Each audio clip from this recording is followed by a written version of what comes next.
قرآن کی ایک آیت کا مطالعہ کیجئے۔ قرآن میں اللہ تعالیٰ کہتے ہیں کہ یا ایھا الرسول بلغ ما انزل الیک من ربک وان لم تفعل فما بلغت رسالہ واللہ یعصمک من الناس۔ اے رسول، تمہارے اوپر تمہارے رب نے جو کچھ اتارا ہے اس کو اب تم دوسروں تک پہنچا دو ایز اٹ از۔ یا ایھا الرسول بلغ ما انزل الیک من ربک وان لم تفعل فما بلغت رسالہ، اور اگر تم نہیں پہنچاتے ہو تو گویا کہ تم نے خدا کا پیغام نہیں پہنچایا۔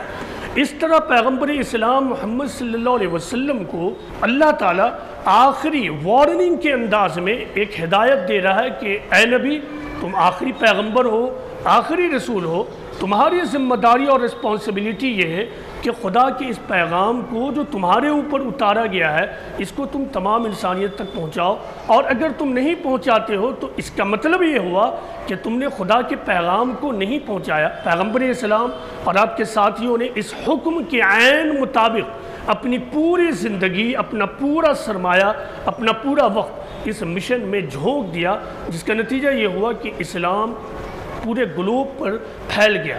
اس آیت کا ایک اگلا حصہ بھی ہے، یعنی اس حکم کا ایک اگلا حصہ بھی ہے، وہ یہ ہے کہ واللہ یعصمک من الناس، کہ لوگوں سے تمہاری حفاظت خود اللہ کرے گا۔ بہت سادہ مطلب یہ ہے کہ اگر تم یہ کام کرو گے جو خدا نے تمہاری ذمہ داری میں دیا ہے تو پھر جو دوسرے مسائل ہیں، دنیاوی مسائل، اس معاملے میں تمہارے لیے اللہ کافی ہو جائے گا۔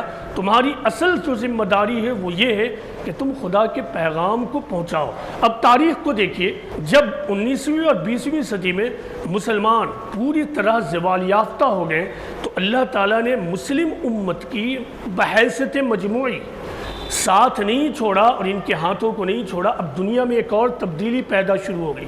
سیاسی طور سے یہ ہوا کہ جب کولونیلزم کے دور کے تحت خود مسلم ممالک بھی کولونیلسٹ پاور کے تحت چلے گئے، ان کا اپنے ملک پہ بھی قبضہ نہیں رہا، لیکن بہت جلد اللہ تعالیٰ نے تاریخ میں دوبارہ انٹروین کیا، تبدیلی پیدا کی، اور خود کولونیلزم جو ہے وہ بہت جلدی کمزور ہو گئی۔ First world war, second world war, اور بالآخر کولونیلسٹ پاور بکھر کر رہ گئی، اور اس کے نتیجے میں گلوب کے اوپر 50 سے زیادہ مسلم انڈیپینڈنٹ ملک وجود میں آ گئے۔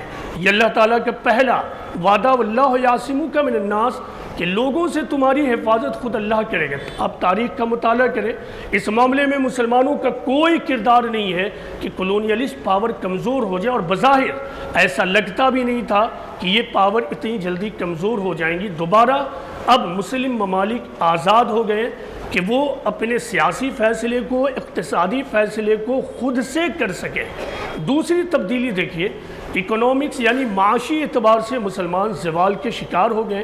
انڈسٹریل ایج شروع ہو گیا، اور اس انڈسٹریل ایج میں مسلمانوں کا کوئی کنٹریبیوشن نہیں۔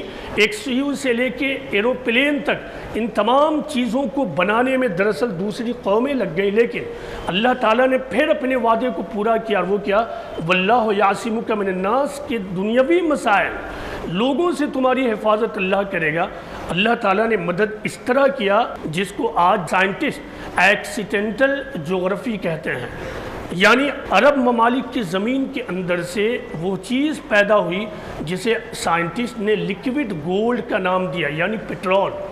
یہ حیرت انگیز طور پر واقعہ ہوا کہ دنیا میں ایک طرف انڈسٹریل ایج کی وجہ سے پٹرول کی ضرورت بے پناہ حد تک بڑھ گئی، اور دوسری طرف پٹرول کے خزانے کے 99% حصے کو اللہ تعالیٰ نے مسلم ممالک کے زمین کے اندر رکھ دیا۔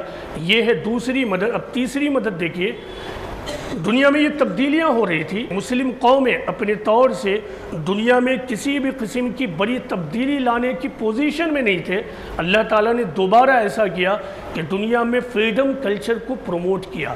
پچھلے زمانے میں مذہبی جبر تھا تو اللہ تعالیٰ نے اب مذہبی آزادی کے دور کو لایا۔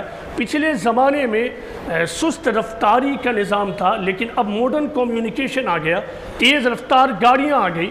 اب ایک انسان کو دوسرے انسانوں تک پہنچنا بالکل آسان ہو گیا۔ ایک طرف مذہبی آزادی اور دوسری طرف ماڈرن کمیونیکیشن اور فاسٹسٹ کمیونیکیشن، یعنی تیز ترین رفتار والی سواریوں کا وجود میں آ جانا۔ یہ تمام چیزیں دراصل اسی لیے تھیں کہ مسلمان ان کو استعمال کر خدا کے پیغام کو تمام انسانیت تک پہنچائیں، لیکن انفارچونیٹلی بدقسمتی سے ایسا نہیں ہوا۔